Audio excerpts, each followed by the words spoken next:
Alors, rebonjour à tout le monde, on se retrouve pour cette deuxième partie de correction de l'exercice sur les heures supplémentaires avec accord RTT, et l'on va voir dans cette partie les taux d'exonération de cotisations salariales ainsi que la rubrique autres cotisations employeur. Pour les personnes qui tomberaient directement, si je puis dire, sur cette vidéo via YouTube, si vous souhaitez avoir vraiment l'exercice et la correction, on va dire, globale du bulletin, je placerai le lien soit dans la barre d'infos, soit dans un commentaire épinglé. Allez, c'est parti.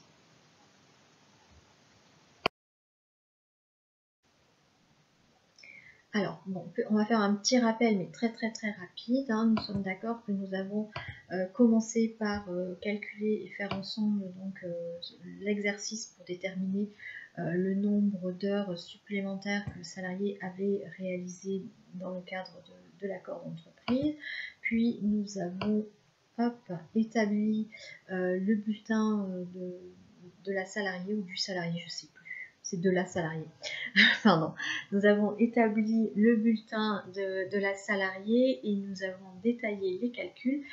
Il nous restait simplement à revoir la rubrique autres contributions ou autres cotisations dues par l'employeur qui se trouve ici dans le bulletin et qui regroupe un ensemble de cotisations, et également le calcul du taux d'exonération des cotisations salariales qui est de 11,22 et non pas de 11,31. Autant pour moi. Donc, commençons par le calcul des autres contributions patronales. Hop. On va commencer par faire un petit focus, un petit retour sur l'article de loi. Dès que vous avez un doute, je vous conseille sincèrement de procéder ainsi, ou quand vous lisez des informations contradictoires, retournez aux sources. C'est le meilleur conseil qu'on puisse vous donner.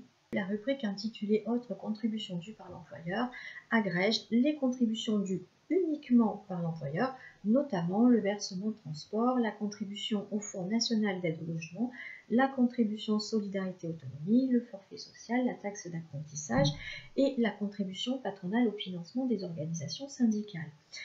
Donc ce qu'il faut retenir de cette loi, on est bien d'accord, c'est que comme son nom l'indique, autres contributions dues par l'employeur, on ne va retrouver ici que des contributions qui n'auraient pas trouvé leur place dans le bulletin clarifié. Et ces contributions devront de surcroît n'être dues que par l'employeur. Si le salarié a une part à verser, on ne pourra pas les agréger dans cette partie-là. Et enfin, l'article cite une liste de 5 cotisations en précisant notamment ce qui a induit, on va dire, des interprétations diverses. Certains s'en tiennent de façon stricte à ces 5 cotisations et d'autres considèrent que parce que la loi précise notamment toutes les cotisations qui répondront à la définition devront être ajoutées, ce qui inclut par exemple clairement taxe sur les salaires ou la contribution spécifique pour les mises à la retraite, par exemple.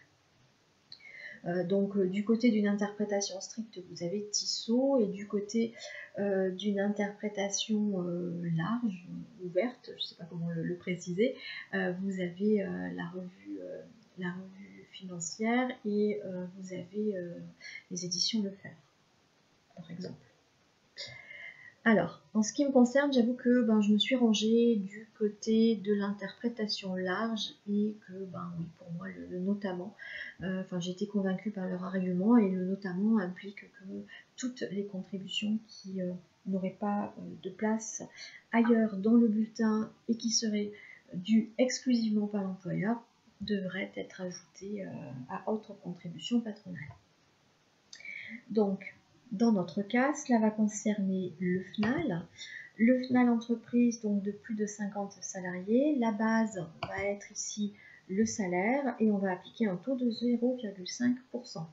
On est d'accord, pour une entreprise de moins de 50 salariés, la base aurait été le plafond, donc 3 428, et le taux aurait été de 0,1%. Deuxième ligne, on va avoir la contribution solidarité autonomie. La base, c'est le salaire, le taux est de 0,3%. Elle est simple. Troisième ligne, la contribution au dialogue social. La base est toujours le salaire avec un taux de 0,016%. Puis le versement transport, base salaire et un taux variable suivant le lieu d'implantation de l'établissement. Vous pouvez retrouver les taux applicables sur le site de l'URSSAF en fait. Vous tapez le code postal de l'établissement, je dis bien établissement, je ne dis pas société, et on vous indique quel est le taux applicable. Il va de 0 à 2,95 si ma mémoire est bonne. Enfin, en région parisienne, c'est le taux le plus haut, et il n'est pas loin de 3 euros, de 3%, on va dire. Nous avons ensuite la taxe d'apprentissage et la formation professionnelle. Alors pourquoi je rajoute la formation professionnelle, puisque comme vous le savez peut-être, nous sommes en période de transition et que la taxe d'apprentissage et la formation professionnelle ont été regroupées au sein d'une même cotisation qui va être versée à l'URSSAF via la DSN. Donc ça me semble difficile de mettre la taxe d'apprentissage sans la formation. Ça va devenir difficile, on va dire, à l'avenir. Donc la taxe d'apprentissage, c'est la base, c'est le salaire ou la masse salariale fois 0,68%. La formation professionnelle pour les entreprises de plus de 11 salariés, ça va être la base salariale fois 1% et ça sera fois 0,5% pour les entreprises de moins de 11 salariés. Nous avons aussi la construction entreprise pour les entreprises de 50 salariés et plus. Donc là, ça va être la masse salariale fois 0,45%, étant entendu qu'il s'agit ici, donc là par exemple, du montant que l'entreprise, de calculer le montant que l'entreprise devra consacrer à la construction de logements neufs pour les salariés.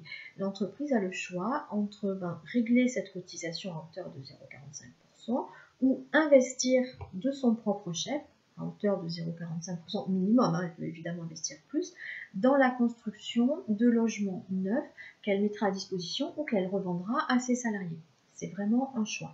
En général, les petites et moyennes entreprises optent pour la collectivisation, on va dire ça comme ça, et qui passe par Action Logement, je pense que vous connaissez, et les plus grandes entreprises ont tendance à investir évidemment de leur propre chef. Alors, le forfait social à présent, comme vous le savez peut-être, le forfait social porte sur des taux différents et sur des montants qui peuvent être différents et varier également. Deux situations classiques, on va dire, de forfait social vont être le forfait social à 8% sur les parts patronales de prévoyance et de mutuelle pour l'ensemble des entreprises de 11 salariés et plus. On est bien d'accord, si l'entreprise avait eu moins de 11 salariés, elle n'aurait pas eu à régler ce forfait social-là, cette part de forfait social-là. Donc, dans l'exercice qui nous concernait, les parts de prévoyance patronale, elles étaient ici, donc le 17,14 et 0,4, et la part patronale de mutuelle ou de complémentaire santé était bien de 108 €. Ensuite, l'entreprise va devoir régler également un forfait social à 20% sur les parts patronales de retraite supplémentaires, et dans ce cas, le forfait social va être dû quelle que soit l'entreprise, quelle que soit sa taille, du moment où elle est amenée à verser à cotiser à la retraite supplémentaire pour le salarié, eh bien, elle devra régler un forfait social à 20% sur les parts qu'elle aura réglées pour le salarié. Donc ici, 17,14 et 4,01 €. Très concrètement. Et nous en avons fini avec les autres contributions. Nous pouvons passer au calcul du taux d'exonération. Donc on va faire une distinction suivant que le salaire est inférieur ou supérieur au plafond de la Sécu. Et lorsque le salaire va être supérieur au plafond de la Sécu, on va distinguer également la situation des cadres et la situation des non-cadres. Lorsque le salaire est inférieur est inférieur au plafond de la sécurité sociale, le taux est très souvent de 11,31, c'est-à-dire c'est la limite maximum. Le taux de toute façon ne pourra jamais être supérieur à 11,31. Et comment on retrouve ce taux? Eh bien, c'est en reprenant l'ensemble des cotisations vieillesse obligatoires ou rendues obligatoires par la loi, donc les cotisations rendues obligatoires par la loi telles qu'elles sont énoncées, ce sont tout simplement les cotisations Agirc-Arrco, c'est la retraite complémentaire en fait, tout bêtement. Donc on additionne eh bien, les taux de retraite de base, de retraite sécurité sociale, avec le taux de la retraite complémentaire sur la tranche 1, puisque je vous rappelle qu'on est en dessous du plafond, ce qui nous fait 11,31. Donc la plupart du temps, salaire inférieur, salaire, on est bien d'accord, salaire total, en incluant bien sûr les heures supplémentaires. Donc salaire inférieur à un plafond, la plupart du temps, le taux sera de 11,31. Il peut malgré tout exister des exceptions. Imaginons par exemple que une convention collective a prévu que le salarié ne cotiserait sur la complémentaire qu'à hauteur de 2,1% et que l'employeur prendrait en charge les 2 autres pourcents, et bien dans ce cas-là, le taux passerait à 9,31. Le salarié ne peut pas être exonéré sur une cotisation qu'il n'a finalement pas versée lui, mais qui a été versée par l'employeur. Parce que ça reviendrait à lui donner de l'argent en fait, on lui fait des cadeaux. Hop. Donc taux maximum 11,31, mais potentiellement pourrait être moins suivant les situations un petit peu particulières. Là, c'est la situation qui concerne les salaires inférieurs à un plafond. Jusque-là, ça va à peu près. La situation est un petit peu plus compliquée lorsque le salarié perçoit plus que le plafond, puisque l'exonération est limitée en fait à la part de salaire qui se situe en deçà ou jusqu'à la limite du plafond. Donc, en l'occurrence, en ce moment, ça va être la part de salaire qui est comprise entre 0 et 3 428 euros. Bien entendu. Donc la procédure, quelle va-t-elle être? Eh bien là, on va additionner en fait les montants de cotisation salariale sur la retraite sécurité sociale et sur la retraite versée à l'Agirc-Arrco. On va donc additionner tous les montants et ce montant-là, le total, on va le diviser par le salaire brut, qu'on va remultiplier éventuellement par 100 pour obtenir le nouveau taux. Donc ici, par exemple, pour l'ensemble des cotisations, ça serait 474,80. Que divise le salaire, c'était 4230,09 fois 100, ça nous fait un taux à 11,22. Vous allez me dire, c'est simple, pourquoi je me complique la vie? En fait, c'est pas si simple. C'est pas si simple parce que la question, c'est de savoir ce qu'on met là. Ce montant de 474, comment on le retrouve? Je suis volontairement restée dans le flou en vous disant on reprend la retraite Agirc-Arrco. Ce qu'il faut savoir, c'est qu'à l'Agirc-Arrco, on ne verse pas que la partie complémentaire, on verse aussi la CET et accessoirement, en tout cas pour l'instant, on est bien d'accord que l'URSSAF va reprendre tout ça bientôt, mais au final, ce sont les mêmes éléments.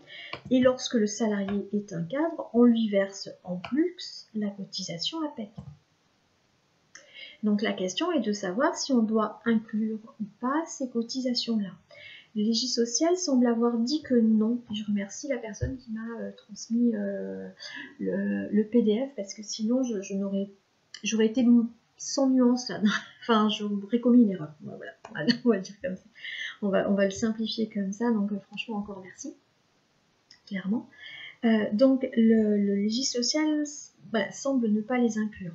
Par contre, ELF et RF, ELF c'est les éditions Lefebvre et RF c'est la revue fiduciaire, l'inclut. Semble considérer qu'il faut l'inclure. Plus exactement, elles ont un petit doute, mais elles en sont arrivées à cette conclusion. Et comment sont-elles arrivées à cette conclusion? Eh bien, c'est en reprenant l'exemple qui a été donné, c'est pour ça que je vous l'ai mis en copie d'ailleurs, qui a été donné dans l'instruction interministérielle du 29 mars 2019. Ce dont elles se sont aperçues, c'est que dans cet exemple, le taux de cotisation en tranche 1, enfin, pour les montants inférieurs ou égal au plafond, était de 11,47. Il aurait dû être de 11,31 si on n'avait pas intégré la CET et si on n'avait pas intégré la PEC. Du moment où on intègre la CET, hop, on tombe à 11,45. Et lorsque l'on intègre également la PEC, on va tomber sur un taux de 11, en fait c'est 11,474. Donc autant ELF que RF, on semblait penser que l'administration avait peut-être arrondi le taux à PEC à 0,2. Et c'est vrai que si j'arrondis ici le taux à PEC à 0,2, je me retrouve avec un total de cotisation qui est exactement le même que celui de l'exemple donné par l'instruction. Donc là, j'ai pas trop de réponses à vous dire. La seule chose que je peux dire de façon certaine, c'est que effectivement, la méthode pour retrouver le taux à appliquer lorsque le salaire est supérieur au plafond de la Sécu va consister à reprendre l'ensemble des cotisations vieillesse et APEC qui seront divisées par le salaire brut pour retrouver donc le fameux taux. Ensuite, quelles sont les cotisations que l'on va vraiment intégrer? Eh bien, de façon certaine, hein, ça c'est sûr, on va intégrer la Sécu, plafonnée, on va prendre les taux. La Sécu plafonnée, non, je prends les montants. La Sécu plafonnée, la Sécu déplafonnée, la complémentaire tranche 1, tranche 2. À vous de voir si vous intégrez la CET. Lorsque le salarié est non cadre, et à vous de voir si vous intégrez aussi la CET et la PEC lorsque le salarié est cadre. À chacun de faire son choix. Je suis sincèrement désolée, j'ai pas de réponse exacte à vous donner. Je peux juste vous dire qu'effectivement le taux sera de 11,08 ici. Pour l'exercice que nous avons fait ensemble, si vous ne prenez pas, si vous n'intégrez pas la CET. J'ai vraiment revérifié du côté de LF et RF, j'ai des abonnements, donc j'ai vraiment revérifié pour voir s'il n'y avait pas eu des mises à jour depuis 2019, mais non. Donc eux, ils en sont, enfin les deux éditions en sont au même point, elles n'ont pas avancé là-dessus. Ce qu'elles n'ont pas avancé, c'est tout simplement parce qu'on n'a pas pour l'instant plus d'infos que ça, et on saura ce qu'il en est le jour où... Alors, soit le jour où il y aura une réforme, soit où il y aura une nouvelle circulaire, peut-être qui précisera davantage ce qu'il en est dans les détails, soit le jour où une entreprise se retrouvera devant les prud'hommes, que ça remontera jusqu'à la Cour de cassation, et la Cour de cassation nous dira comment on doit interpréter le texte de loi, et on ajustera à ce moment-là. On fera comme ça. Juste une petite parenthèse avant de terminer pour les personnes qui sont en situation de débutant plus. Si vous vous êtes senti en difficulté, c'est normal. C'est franchement très très complexe ce que je viens de développer. Donc surtout si vous n'avez pas de base en droit du travail. Donc ne vous affolez pas, ça viendra petit à petit. On va tous passer par toutes ces étapes-là. Dites-vous juste que là, ok, pour l'instant c'est pas pour vous. Plus tard. Voilà. Et on y va tranquille et par étapes. Si vous avez réussi à faire les exercices, l'exercice de la partie 1, c'est déjà bien. C'est déjà même très bien, pour être honnête. Ok? Allez, c'est bon pour moi. Et bien voilà, nous arrivons enfin à la fin. J'avoue que ça a été un petit peu long là sur cet exercice en ce qui me concerne, mais long mais très instructif. Donc encore merci à Christophe de m'avoir alerté. Et puis écoutez, je vous place la correction comme je pense l'avoir déjà indiqué, mais je ne sais plus ce que j'ai dit, pas dit. Donc je place la correction de toute façon dans l'espace de partage sur le site, sur Google Drive.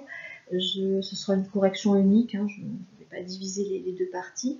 Je vous laisserai bien sûr les extraits de l'instruction interministérielle si vous voulez vous y pencher et vous faire votre opinion. N'hésitez pas à m'en faire part parce que je suis, à titre personnel, je suis encore un petit peu dans le doute par rapport à ça. Et puis puis vous pouvez aussi la télécharger du reste sur Legifrance de votre propre chef. Nous avons tous évidemment et heureusement le droit d'accès à ces documents-là. Et sinon, écoutez, il me reste à vous remercier et à vous dire à très bientôt. Ciao, ciao.